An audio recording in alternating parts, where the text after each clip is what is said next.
We recently had Mahashivratri, and Mahashivratri is a festival of Lord Shiva and Goddess Parvati. So what are these certain traits of Lord Shiva that we can inculcate in our lives? And what are those certain aspects? So hello everybody, welcome back to the Tarot Tanvi. I am Tanvi, this is my studio, these are my tarot cards that I'm going to pull towards the end of this video. So please stay with me. So before I go on and talk about Lord Shiva, I would just like to say that please don't forget to pray for world peace. Prayers work miraculously and we don't know how, when, why a prayer could work. So please, please, please pray for world peace. Lord Shiva wears the skins of two animals. One is an elephant, the other is deer. Elephant symbolizes pride, whereas deer symbolizes fear and fickle-mindedness. Now Lord Shiva, with the help of regular meditation, has sort of like gained control over these two aspects. Now what this means is that every human being is bound to feel prideful, you know. These are certain things that we all have, but that doesn't make us a bad person. What makes us a bad person is when we allow these virtues to control our lives. Now the second thing that we can definitely learn from Lord Shiva is the fact that Lord Shiva treats Goddess Parvati as his equal and a partner. Goddess Parvati is complete on her own and Lord Shiva is complete on his own. They're both extremely protective and loving, unconditionally loving towards each other. At the same time, they both are completely protective of themselves as well. And their own meditations are extremely important to both of them. Okay, so it signifies like a beautiful equal give and take in a healthy relationship. So Lord Shiva and Parvati's relationship also signifies that a relationship or a marriage should be a partnership, okay, an equal give and take of two individuals. The third thing that we can definitely learn from Lord Shiva is the fact that Lord Shiva did not discriminate between people. Lord Shiva saw everybody as equals. So for example, Lord Shiva would see ghosts and demons and still see the beauty that they held within. Now what this means is that, this reminds me of the quote by a psychologist who said that a nice person is not necessarily a good person, but a person who has learned how to control his or her darkness, their darkness, is definitely a good human being and a good person. So that's exactly the philosophy of Lord Shiva. The fourth thing that Lord Shiva talks about is the cycles of life.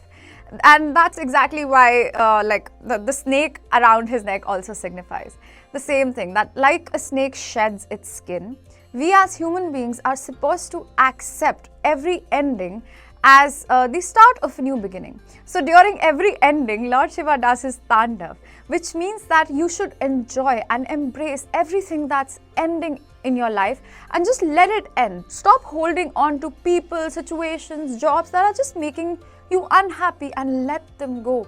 Because it is only when you let the things that are making you unhappy or sort of like have ran its course in your life go away, it is only then that a new and fresh beginning and a rebirth can take place in your life. So those were a few philosophies of or things that we can learn from Lord Shiva, and yeah, so I really liked them and I wanted to share that with you all. Let's see what cards we have for you. Okay, let's see what cards. Oh, okay, so we have the Ace of Swords and the Four of Cups. Well, the Four of Cups can signify a number of things. The Four of Cups can talk about boredom as well. But at the same time, these two together can talk about an unexpected communication, an unexpected help, an unexpected opportunity, an unexpected offer coming your way. Okay, so the Four of Cups definitely talks about boredom, but I feel like it's more of things that you cannot see. But understand that Ace of Swords and Four of Cups are like, I see this hand here also, which signifies sort of like, for me it also signifies the Ace of Cups.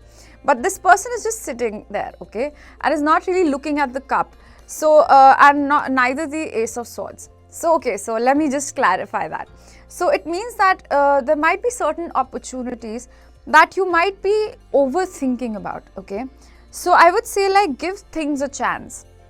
This is mostly in terms of your career. Don't be afraid to take risks, okay? What's the worst thing that would happen? Again, like, this comes from the book by How to Stop Worrying and Start Living. It says that whenever you are confused about whether to take a risk or not, think about the worst case scenario. What's the worst thing that would happen? It might not work, right? Or you might lose a couple of bucks, whatever it is. So what? Like, you will still survive. Like, can you really cope with it? And you will. You know, we all have the strength to go through every problem or situation happily. But I see, like, this is you thinking of a worst case scenario, which in most of the cases, I don't see happening. I do see like an unexpected healing opportunity. I do see this in terms of mostly your career coming to you in the near future. I'm getting like within the next 4 weeks, expect the unexpected, but please stay open. Please stay open to any, new invitations, okay? Any places that you're being invited to. Check your DMs, like keep a track of your emails and everything. Yeah. So, okay. So, that's also like we all have another clarifier that says that is the Two of Cups, which also means that this could also be a romantic offer for some of you. Okay, so that's all that I have for you today. I hope that this was helpful in some way, and I will see you again next time. Bye bye. Take care.